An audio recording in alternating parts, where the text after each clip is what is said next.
Shalom, selamat pagi bagi kita semua. Berjumpa kembali pada sharing renungan firman Tuhan pagi hari ini. Semoga kita tetap sehat dan selalu dalam lindungan Tuhan dimanapun kita berada. Sebelum menikmati sharing renungan firman Tuhan pagi ini, marilah kita berdoa. Bapa yang baik, terima kasih atas segala berkat dan kasih karunia-Mu yang masih boleh kami nikmati hingga pagi hari ini. Ya Bapa, sebelum melakukan segala aktivitas kami hari ini, sebentar kami mau membaca dan merenungkan firman-Mu. Tolonglah kami agar kami dapat mengerti dan memahami firman-Mu ya Bapa. Terima kasih Bapa. Amin. Renungan firman Tuhan hari ini terambil dari Yohanes pasalnya yang pertama, ayatnya yang keempat sampai ayatnya yang kelima. Begini firman Tuhan, dalam Dia ada hidup, dan hidup itu adalah terang manusia. Terang itu bercahaya di dalam kegelapan, dan kegelapan itu tidak menguasainya. Amin. Pernahkah kita tersandung di ruangan gelap, atau mencoba berjalan-jalan di malam hari saat tidak ada cahaya? Mungkin kita menabrak dinding atau kaki kita terbentur sesuatu. Apakah kita ingat betapa lega rasanya saat menyalakan lampu sehingga kita dapat melihat kemana kita berjalan? Firman Tuhan mengatakan bahwa kita juga berjalan dalam kegelapan. Kegelapan yang membawa kita tidak bisa melihat sama sekali apa yang ada di depan kita. Kegelapan ini adalah tanda kita hidup dalam keadaan terpisah dari Yesus. Ketika kita mencoba menjalani hidup dengan pandangan kita sendiri, kita pasti gagal. Mengapa? Karena ketika kita masih mengandalkan pandangan kita sendiri dan hidup terpisah dari Tuhan, maka kita tidak akan bisa melihat mana jalan yang benar karena kita masih berjalan dalam meraba-raba apa yang ada di depan kita. Yesus adalah terang yang bersinar di dalam kegelapan dunia di sekitar kita dan di dalam hidup kita sendiri. Ia menerangi kebenaran dunia sehingga kita tidak harus tetap terkurung dalam cara-cara lama kita, melainkan dapat diubahkan oleh Yesus melalui pengampunan.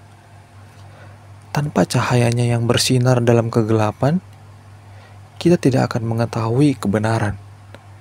Dan sekarang kita tahu bahwa dahulu kita hidup dalam kegelapan, dan ketika Yesus hadir di dunia ini dan memilih kita menjadi anaknya, maka kita pun diberikan hidup yang baru, hidup yang penuh dengan kebenaran Tuhan dan terang kasih-Nya. Yesus jugalah yang senantiasa menuntun dan mengarahkan jalan kita menuju kebenarannya. Yohanes pasal yang pertama ayatnya yang kelima juga memberitahu kita bahwa terang Yesus tidak dapat dikalahkan oleh apapun, karena terang itu bercahaya dalam kegelapan, dan kegelapan itu tidak akan menguasainya. Sebagai orang percaya yang telah dipilih dan dianugerahkan Sang Terang, kita patut bersyukur karena kita akhirnya bisa melihat apa yang ada di depan kita. Kita bisa berjalan dalam kebenaran dan tidak akan berjalan dengan meraba-raba lagi dan tidak akan tersandung atau menabrak dinding penghalang yang ada di depan kita.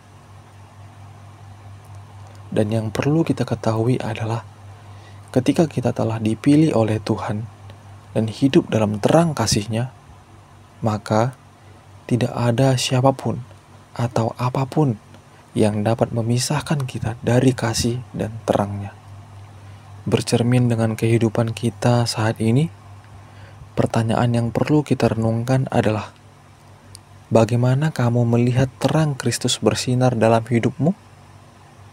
Dan langkah konkret apa yang harus kamu lakukan agar bisa tetap senantiasa hidup dalam terang Kristus?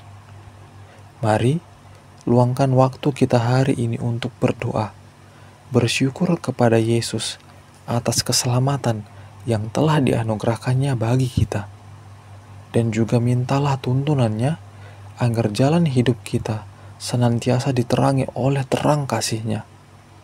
Kemudian, biarlah terang Yesus bersinar melalui kita dengan cara mengasihi orang-orang di sekitar kita. Amin. Mari kita berdoa. Ya Tuhan, terima kasih atas firman-Mu yang telah kami baca dan renungkan pada pagi hari ini. Yesus, terima kasih telah menjadi terang dunia. Terima kasih telah menyinari cahaya dalam kegelapan dan menunjukkan kepada kami bagaimana menjalani hidup yang memuliakan Engkau. Bantulah kami untuk bisa menjadi teladan-Mu bagi semua orang yang kami temui, dan berikan kami keberanian untuk memancarkan terang-Mu di dalam komunitas kami. Terima kasih ya Tuhan, berkatilah segala aktivitas dan pekerjaan kami hari ini, dan biarlah kami selalu dapat menyenangkan hati-Mu. Hanya di dalam nama anak-Mu Yesus Kristus, Tuhan dan Juru Selamat kami yang hidup, kami telah berdoa dan mengucapkan syukur. Amin.